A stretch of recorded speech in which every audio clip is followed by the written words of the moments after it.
Today, we're going to walk through a really provocative and, for many, a deeply challenging version of the history of 1971. Now, let me be super clear. Our job here is not to say this is right or wrong. We are simply here to explain, as neutrally as we can, the argument laid out in one specific source.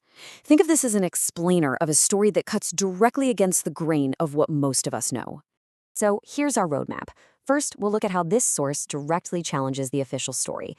Then, we'll dig into its claims about a constitutional crisis that was apparently brewing for decades and what it says about India's role in the whole thing. From there, we'll get into the source's explosive version of the violence in March 1971, and we'll wrap up by looking at its final conclusion about rewriting a nation's history. All right, so right out of the gate, the source we're examining doesn't pull any punches. It kicks things off by taking on the mainstream history of the Bangladesh Liberation War head-on. The core argument? That the entire story we've been told has been, fundamentally misunderstood and maybe even deliberately twisted. And this slide, this is where you see the two stories just completely split apart. On the left, you've got the narrative many of us are familiar with. But on the right, that's the counter-narrative this source is built on, and it's what we're exploring today. It argues this was all a planned secession, not a surprise, and that it actually kicked off widespread violence first, which totally reframes what March 25th was all about. So, how does the source even begin to build this case? Well, it argues that the fuse for 1971 wasn't lit that year. No, it was lit decades earlier, and it was all rooted in a deep, fundamental fight over what Pakistan was even supposed to look like as a country. To really get what the source is arguing, we have to talk about this term, dominion. For 9 whole years after independence, Pakistan was technically still a dominion. Why? Well, the source claims this huge delay in writing its own constitution and becoming a full-fledged republic was because of a political stalemate that started almost on day one. And at the absolute heart of that stalemate was the big debate over federalism. Specifically, how do you decide who gets how much power at the center? How are the different regions represented? This one question, according to the source, became the sticking point for years and years. And this timeline just lays it all out, right? The source argues that for 7 straight years, everything was stuck. Why? Because Bengali leaders, it claims, were demanding representation based on population in both houses of the legislature, the upper and the lower. The source frames this as a demand you just don't see in federal systems.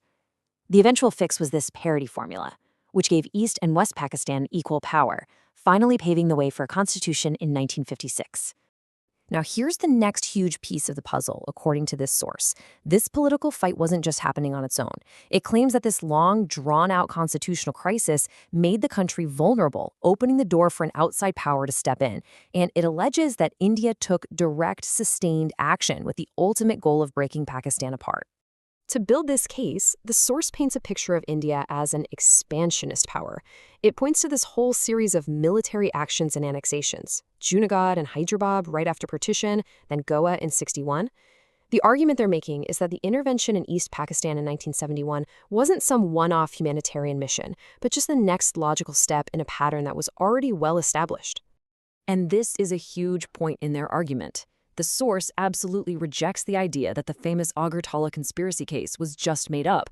Citing an insider, G.W. Shahjuri, it claims this was a real Indian plot to stir up a mutiny inside the Pakistani army in the east and, get this, that Sheikh Mujibur Rahman was in on it.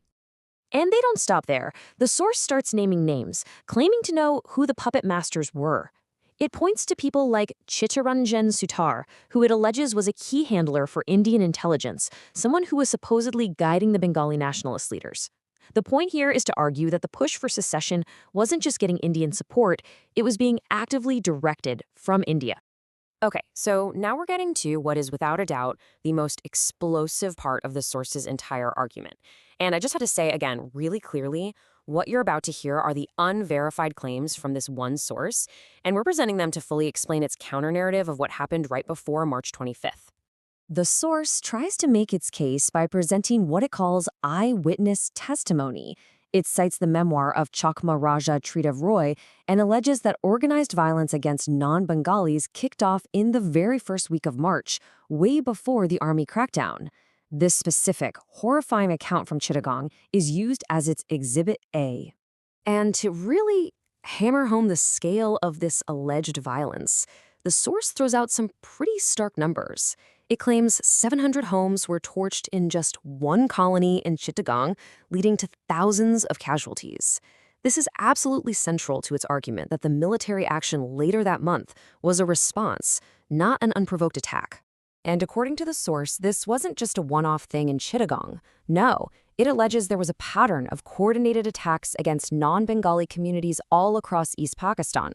The source lists all these locations, from Khulna to Dhaka to Bogra, describing what it calls a systematic campaign that happened through the first 3 weeks of March, all before Operation Searchlight even began. So, you have this backdrop of alleged violence they've laid out.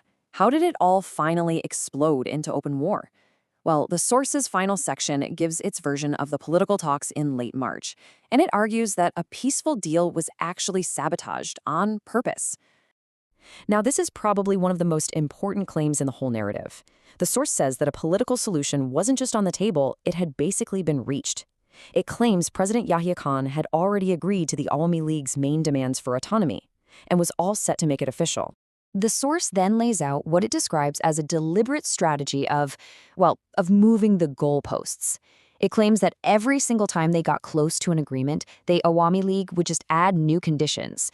The idea was to make sure the talks would fail, creating a justification for war. And these, according to the source, were the final demands that just blew the whole thing up. It argues that by asking for 2 different currencies, 2 state banks, and the total removal of the military, the Awami League wasn't talking about autonomy anymore. This was, in effect, a demand for the complete dissolution of the country. And so, when you put all those pieces together, you get the source's bottom line. Its final conclusion is that Operation Searchlight on March 25th wasn't the start of the violence.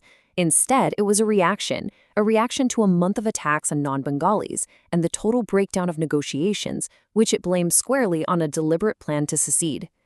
And the source wraps all of this up with a really powerful call to action. It isn't just presenting an alternative story, it's demanding a complete rewrite of the national history books. It's framing the accepted narrative as a giant deception that ultimately forced a war on the people. And that really leaves us with this final massive question. Forget for a moment whether this one source is credible or not. It forces us to think about a much bigger idea. What does it actually mean for a nation, for its people, to radically challenge its own founding story? What are the ripple effects when you try to completely retell the history of how you came to be?